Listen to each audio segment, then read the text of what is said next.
Bien, verán, hemos acudido a Sevilla, de hecho estamos ya en Sevilla, en la mejor ocasión, o al menos en una de las mejores ocasiones posible, para compartir conocimientos, para compartir experiencias con profesionales de la hematología a diferentes niveles, incluso yendo más allá, a nivel iberoamericano. Y verán ustedes luego por qué. Estamos ubicados en las instalaciones del Palacio de Congresos de Sevilla, donde seguimos realizando una serie de entrevistas con los ponentes que están interviniendo dentro del programa científico del mismo. Se trata, para situarnos, del 65 Congreso Nacional de la Sociedad Española de Hematología y Hemoterapia, el 39 Congreso de la Sociedad Española de Trombosis y Hemostasia, que se celebran, como he apuntado, conjuntamente con el tercer Congreso Iberoamericano de Hematología. Son 3 citas que se caracterizan por la innovación, por la investigación en la especialidad. 3 días que estamos ya conviviendo con los expertos, llenos de formación, llenos de ciencia, que nos permiten constatar el reencuentro con grandes especialistas. Lo de reencuentro va por el anterior Congreso de Pamplona, de la hematología, hemoterapia y hemostasia en el marco incomparable de la ciudad de Sevilla. Un programa elaborado, del que ahora hablaremos, un programa del Comité Científico que está presentando un contenido atractivo y novedoso, en el que se contemplan aspectos actuales y desarrollos futuros de la especialidad. Vamos a hablar en un instante con el doctor Santiago Bonanat. Doctor, encantado. Igualmente. Muchísimas gracias. El doctor Santiago Bonanat es jefe de la unidad de hemostasia del Hospital La Fe de Valencia, miembro de la Junta Directiva de la Sociedad Española de Hemoterapia y presidente precisamente del Comité Científico de este Congreso de la Sociedad Española de Trombosis y Hemostasia. Bueno, doctor Bonanat, llevamos ya unas horas de congreso. Yo he visto mucho movimiento, he visto muchísima gente deambulando por los stands, he visto las salas, los salones donde se celebran los simposios. Es espectacular la acogida que está teniendo, permítame que se lo diga. Bueno, la verdad es que la percepción es totalmente realista. Llevamos ya 65 congresos, este es el 65º congreso y ha marcado un histórico absoluto, un récord de asistentes, un récord de ponencias, un récord de comunicaciones orales, de comunicaciones, es decir, el material científico que envían todos los componentes de las sociedades, la Sociedad Española de Hematología y Hemoterapia y su sociedad hermana, la Sociedad Española de Trombosis y Hemostasia. Rápidamente explicaré, quizá para la audiencia resulte interesante saber que los hematólogos en el país tenemos varias sociedades que trabajan conjuntamente entre ellas.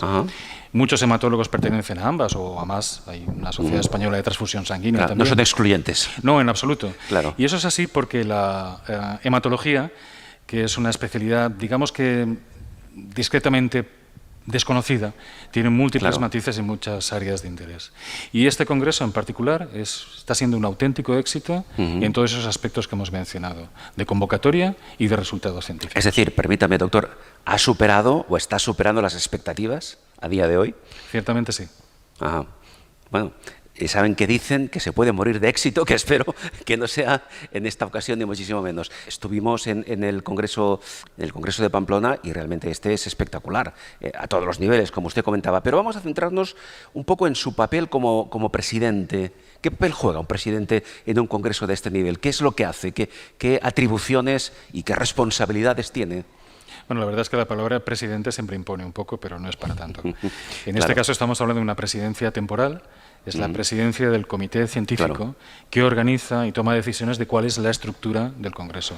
Hace más de un año que recibí el encargo, 2 personas recibimos el encargo, uno por la Sociedad Española de Hematología, el doctor Jesús San Miguel, y el otro fui yo por la Sociedad Española de Trombosis y Hemostasia. Como mencionábamos antes, 2 facetas de la misma especialidad, y de forma conjunta hemos desarrollado el programa que en estos días se ha desarrollado en la ciudad de Sevilla. Hablamos del programa científico. Sí, absolutamente, el programa científico. El programa científico consiste en ponencias, en charlas, en mesas redondas, en simposios, que son variantes del mismo modelo de transmisión de información de un experto hacia una audiencia que a su vez puede formular preguntas y resolver dudas en ese momento. Siendo la hematología, doctor Bonanat, una especialidad tan amplia, desde el punto de mi desconocimiento, pregunto, claro, ¿qué criterios se siguen para elegir? Por ejemplo, aquí tenemos el programa científico con una muestra de los diferentes simposios. Claro, ¿cómo se decide que se va a hablar de tal o cual tema en un simposio y no de otro tema en el siguiente? Es decir, yo lo veo un poco complicado todo esto, precisamente por la complejidad de la especialidad. La pregunta es absolutamente pertinente. Dice, ¿quién decide los contenidos? Bueno, pues las presidencias de los comités científicos deben tener en consideración varios aspectos y eso es lo que hemos hecho nosotros en particular. Ajá. Tiene que tener en cuenta de qué se ha estado hablando de forma repetida en congresos anteriores para evitar repeticiones innecesarias. Claro. En ocasiones sí que son. Por ejemplo, el tema de las terapias génicas, de las terapias innovadoras, es una constante, porque está en una evolución rápida y frenética. Pero hay otros temas que quedan quizá un poco descuidados, y es función de estas comisiones el seleccionar temas que puedan ser de utilidad. Y más, en este caso en particular, una de las premisas que nos marcamos, y que yo personalmente me marqué, fue intentar juntar aspectos de investigación novedosa, pero con aplicación clínica. Es decir, que tenga una traslación directa en la labor asistencial que día a día hacen los hematólogos y las hematólogas de nuestro país, que aprovecharé para introducir aquel inciso, que son de los mejores valorados en Europa y en o sea, que estamos a un nivel importante. Ocupamos nivel de vanguardia en muchas de las facetas de la hematología a nivel mundial. Es decir, en cuanto a la especialidad se refiere, existen nuevas vocaciones, se van incorporando futuros nuevos y nuevas hematólogos, hematólogas en este país. Sí, de hecho, el número de residentes, de médicos internos residentes que se presentan ha ido incrementándose muy discretamente, pero ha ido incrementándose. Las personas que entran, los nuevos médicos, ciertamente ahora detectamos en ellos un nivel de inquietud que ha ido incluso mejorando con el paso de los años, y en concreto en este congreso basta darse una vuelta para observar la gran cantidad de gente muy joven que está presente en los pasillos, como decía hace unos minutos en la introducción, pero sobre todo en las salas y participando de forma muy activa con la presentación de comunicaciones al Congreso. En este caso, en cuanto a la especialidad, insisto, no, como decía el doctor, que estamos a un gran nivel, que eso nadie lo pone en duda. No existe, entre comillas, el riesgo de que se produzca una fuga de cerebros hacia otros países, por ejemplo, de la Unión Europea, porque en otras especialidades ocurre algo parecido. La fuga de cerebros es un hecho. Tenemos un país donde la asistencia sanitaria es de una calidad excepcional, los recursos que empleamos llegan a España al mismo tiempo que al resto de los países avanzados. No tenemos consideración de segunda línea en absoluto, sería equivocarse decirlo. Pero bien es cierto que las compensaciones económicas que recibe la profesión no son las mejores. De hecho, ocupamos la cola en Europa en cuanto a la retribución económica, no solamente a los médicos, sino a muchos niveles. Y esto, obviamente, es un aliciente importante para gente que pretende desarrollar su carrera y ser retribuida de forma acorde. Aquí puede existir, permítame, una cierta, entre comillas, contradicción, porque estamos hablando de que la hematología en España está a un altísimo nivel, pero eso no se corresponde con la percepción profesional que deben recibir esos especialistas. ¿Cómo se conjuga una cosa con la otra? Con mucha dificultad, diría yo. La retribución económica, sin ser sueldos bajos, porque no son sueldos bajos, no están acordes con el esfuerzo que se realiza. Si en otro lugar la retribución económica es mayor, y no estoy hablando de la medicina privada, este no es un debate entre medicina privada y pública, sino en otros países, y con la mejora de la educación en idiomas que ha tenido la población española en los últimos años, ofrecen mejores condiciones salariales o de trabajo, y podremos poner muchos ejemplos, aunque no es el caso ahora. Obviamente sí que vamos a tener una discreta fuga de cerebros. Pero en este sentido, lo que yo remarcaría de esta especialidad en particular es el alto carácter vocacional, como usted mencionaba al principio de la entrevista, que tiene mucha de la gente que se dedica a ella. Y a pesar de las dificultades para construir una carrera profesional adecuada, porque nuestro país tiene un sistema de provisión de plazas basado en bolsas de trabajo, convocatorias públicas, etcétera, donde la selección de personal no se realiza por criterios estrictamente de interés personal o de formación particular en una especialización. Porque vamos a ver, doctor Bonanat, usted hablaba ahora de construir la carrera profesional de un hematólogo. ¿Cuánto se tarda? ¿Cuántos años de preparación, de estudio deben transcurrir hasta que un hematólogo o una hematóloga ejerza como tal? Muchos, muchos. Podríamos caer en el tópico de decir que siempre se está estudiando. Sí, evidentemente, ya contaba con ello. Es un tópico, Sí. pero es un tópico que está muy vinculado a la realidad. Todo el mundo tiene que hacer una formación continuada. Este congreso, aunque puede parecer un evento en el que hay muchos movimientos, es un tiempo concentrado de intensísima actividad intelectual, intensísima. Y esto espero que se consideren estas palabras como un fiel reflejo de la realidad. Claro. Pero la formación no acaba nunca, y más en una disciplina como la medicina que avanza a pasos agigantados. Y esa es la realidad. Una persona queda detenida en un área particular de la hematología y 5 años más tarde se reincorpora y prácticamente todos los conocimientos que tenían han quedado desfasados, sobre todo en lo que respecta a la fisiología, es decir, a las características de la enfermedad o a los tratamientos que se emplean. Doctor, tenemos aquí el programa científico, que es el que se está desarrollando estos días. Claro, le voy a hacer una pregunta. ¿Hay algo que ahora usted considere que debería haberse incluido y ha quedado fuera? ¿Se arrepiente de no haber incluido algún tema, en fin, que por razones X, por falta de tiempo, por falta, no sé, de cualquier circunstancia externa, piense, ¿debería haber incluido esta cuestión? Y en el diseño del programa que hicimos, como mencionaba anteriormente, utilizamos un enfoque muy práctico. Sí. Quisimos huir de la presentación de novedades especialmente específicas para hacer una combinación entre resultados novedosos en áreas particulares y su aplicabilidad clínica. Sí. Como decía antes, una visión eminentemente práctica. Incluso incluimos aspectos que son, digamos, más áridos, como es todo lo que tiene que ver con el laboratorio, que en ocasiones aparentemente es más tedioso, pero en absoluto lo es. Y totalmente desconocido este ámbito. En efecto. Quizás sí que hubiéramos podido centrar algo más relacionado, pero no hay espacio, pero quizá para futuras ediciones relacionado con la ética. Con los aspectos éticos y de equidad de ofertas terapéuticas a los pacientes e incluso aspectos como puede ser aspectos relevantes como es la llegada de las nuevas terapias. Claro, sirva esta pregunta a modo de reflexión final porque evidentemente, en fin, no hay espacio para más de lo que se ha hecho. Y al contrario, ¿qué destacaría del contenido? Es difícil, porque son infinidad de ponencias, de charlas, pero dentro del abanico de temas que se están abordando, ¿qué es lo que considera, no sé si decir más destacable o de más relevancia? Bueno, es llamativo, por ejemplo, la gran cantidad de simposios satélites, que son reuniones monográficas que se hacen sobre un tema particular, que se han desarrollado alrededor de enfermedades raras, como por ejemplo una enfermedad de un nombre complejo que es hemoglobinuria paroxística nocturna. Hay una gran cantidad de innovación terapéutica y en consecuencia una gran cantidad de simposios. Y otra de las áreas que ha despertado mucha atención también son los simposios relacionados con la terapia génica en la hemofilia, que puede suponer realmente un cambio drástico y fundamental de la manera de tratar esta enfermedad. De esto hablaremos en un instante, pero antes me gustaría incidir en algo que apuntaba el doctor hace un momento, es decir, congresos como este y otros de este nivel, me refiero dentro del campo de la hemostasia, de la hemoterapia, en definitiva, ¿qué importancia tiene o cómo se traduce, por ejemplo, los contenidos de un congreso como este, los contenidos, el desarrollo de un congreso como este, luego en el tratamiento, en el diagnóstico y tratamiento de las enfermedades? Porque es lo que llega luego a los pacientes. ¿Qué vínculo hay entre este congreso y lo que surja de aquí, cómo se va a aplicar luego? Hay un vínculo muy directo, muy directo, muy directo.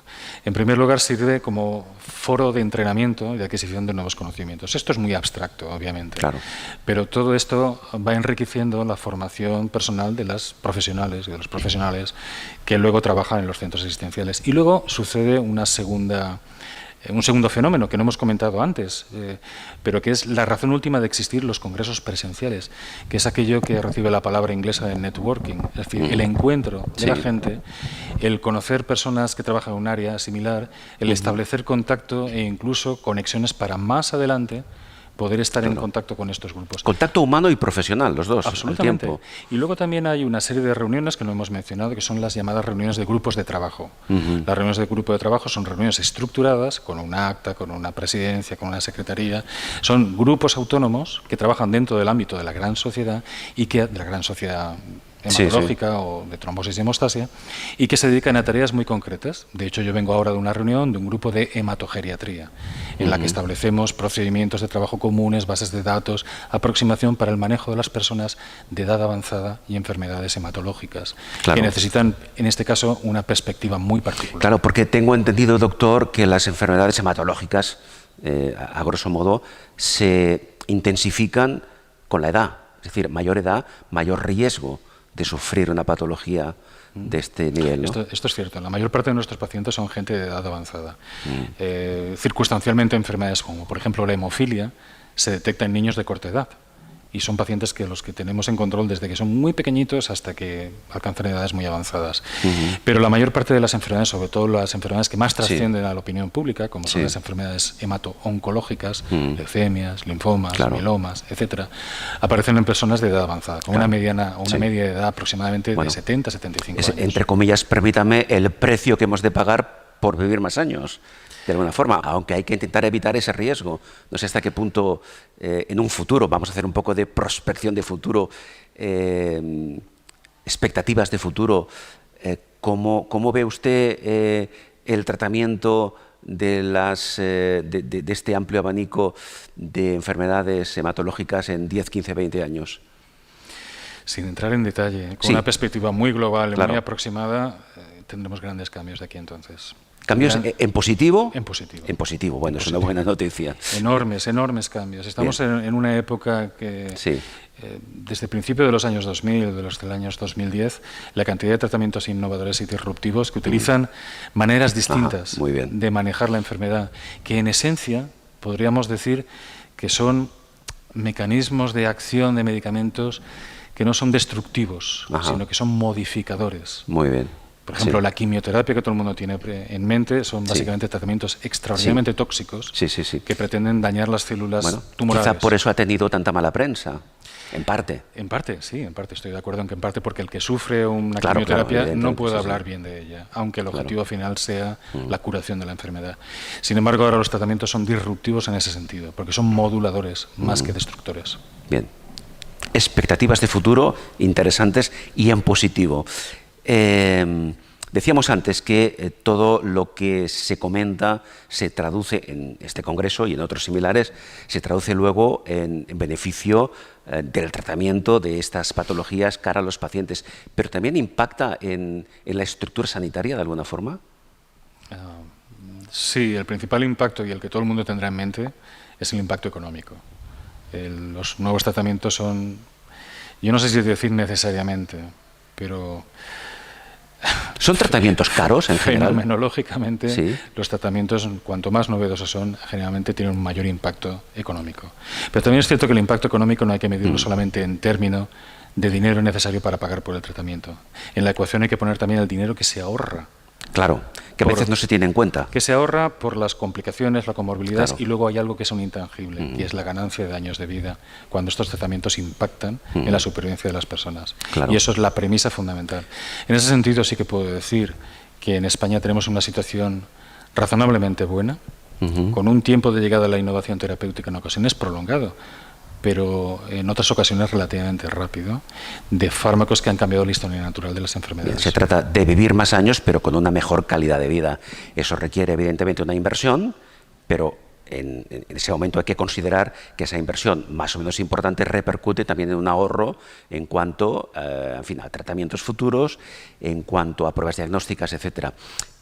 Vamos a dedicar, doctor, esta última parte de la entrevista a que nos hable un poco más de la hemostasia. ¿Qué es la hemostasia? Bueno, la hemostasia es una disciplina, es una parte de la medicina y en concreto una parte de la hematología que se ocupa del conocimiento, del funcionamiento de la coagulación en la sangre. Y lo resumiré de una manera muy sencilla, es algo en lo que nunca reparamos, pero todos tenemos un sistema circulatorio, ¿no es cierto?, en el cual la sangre circula de forma fluida. Sale del corazón, es bombeada, llega a las extremidades y regresa al pulmón y de ahí al corazón de nuevo.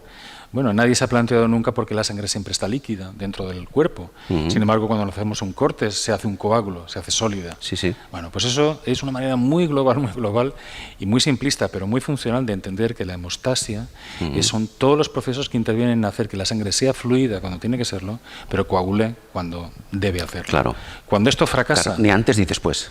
Cuando esto fracasa, en efecto, ni antes ni después. Si fracasa y se forma el coágulo cuando no debe, tenemos la patología trombótica.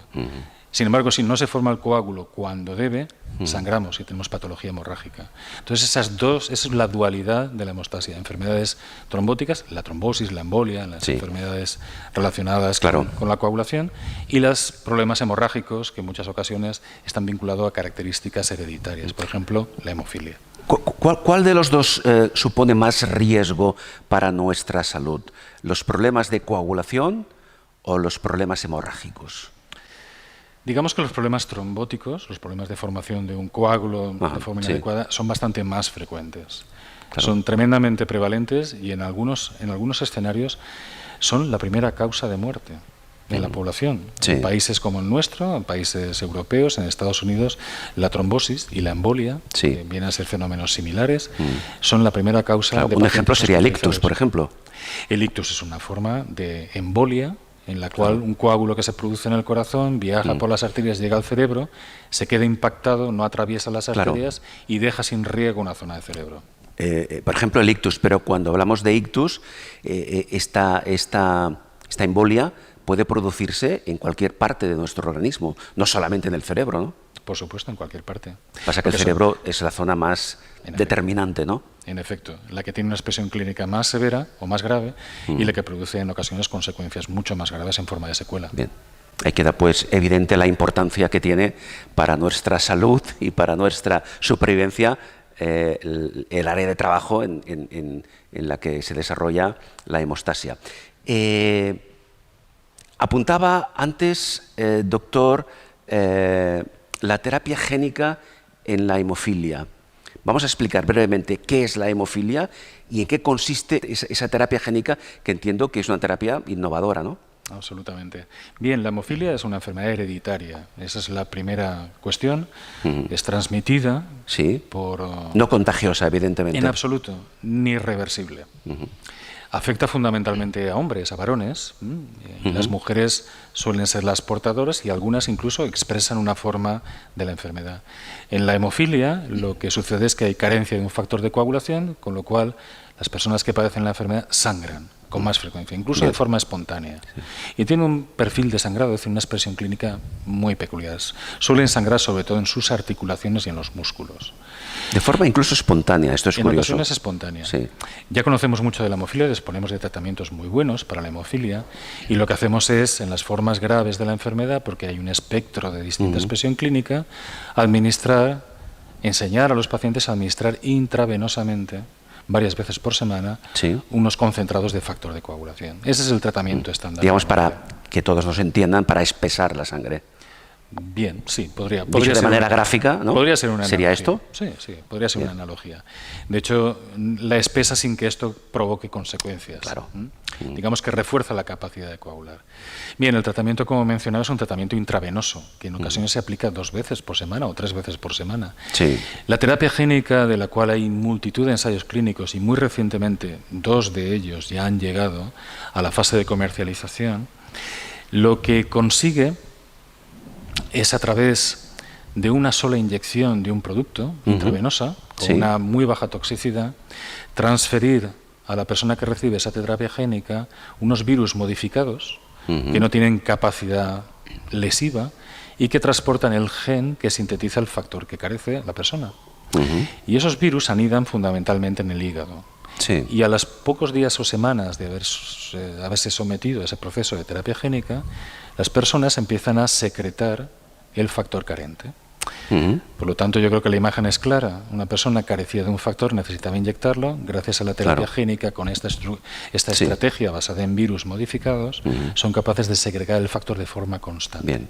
De manera que el impacto en términos de sangrado es tremendo, la eficacia es muy grande y tiene algunos aspectos de seguridad que sí que mantienen todavía un cierto alerta respecto a la posibilidad de que pueda producirse un pequeño daño en el hígado que es fácilmente controlable con medicación. Pero esta terapia génica ya se está aplicando, ya es operativa, ya hay pacientes que la están recibiendo. Sí, en los ensayos clínicos, evidentemente, un gran número de pacientes.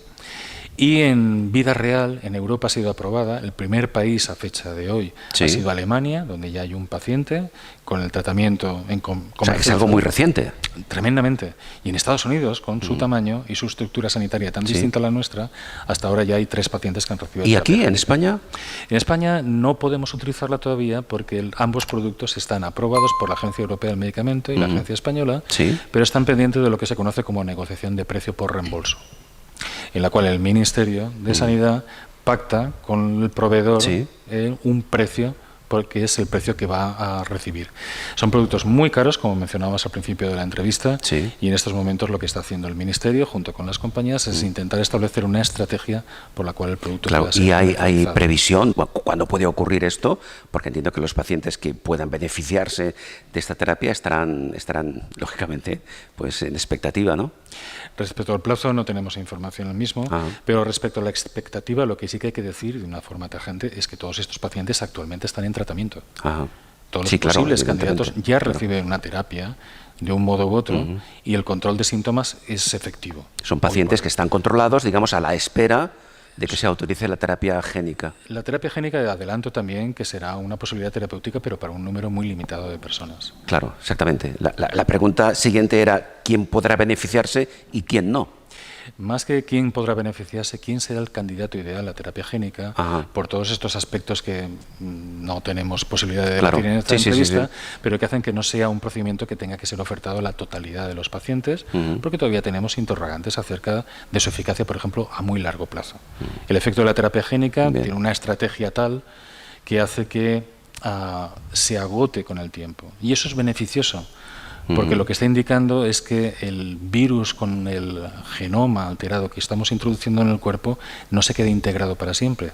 Con lo cual los riesgos asociados a una transformación, vamos a llamar neoplásica, de ese genoma injertado, desaparecen porque poco a poco se va a ir eliminando. El tiempo medio para uno de los productos comercializados es de unos 8 años, de expectativa de duración, y para otro de los productos alrededor de unos 20-25 años. Pero son, hoy por hoy, expectativas basadas en modelos matemáticos. Bien, aún así nos quedamos tranquilos en el sentido de que a la espera de que la terapia génica sea aprobada y prescrita en nuestro país, ningún paciente diagnosticado de hemofilia está sin tratamiento y está controlado evidentemente con otras líneas farmacológicas que son las que ahora se aplican, ¿verdad? En efecto. Esto es muy importante destacarlo. En función del criterio de cada profesional. Bueno, pues lo dejamos aquí, doctor, y el siguiente paso, ¿cuál va a ser?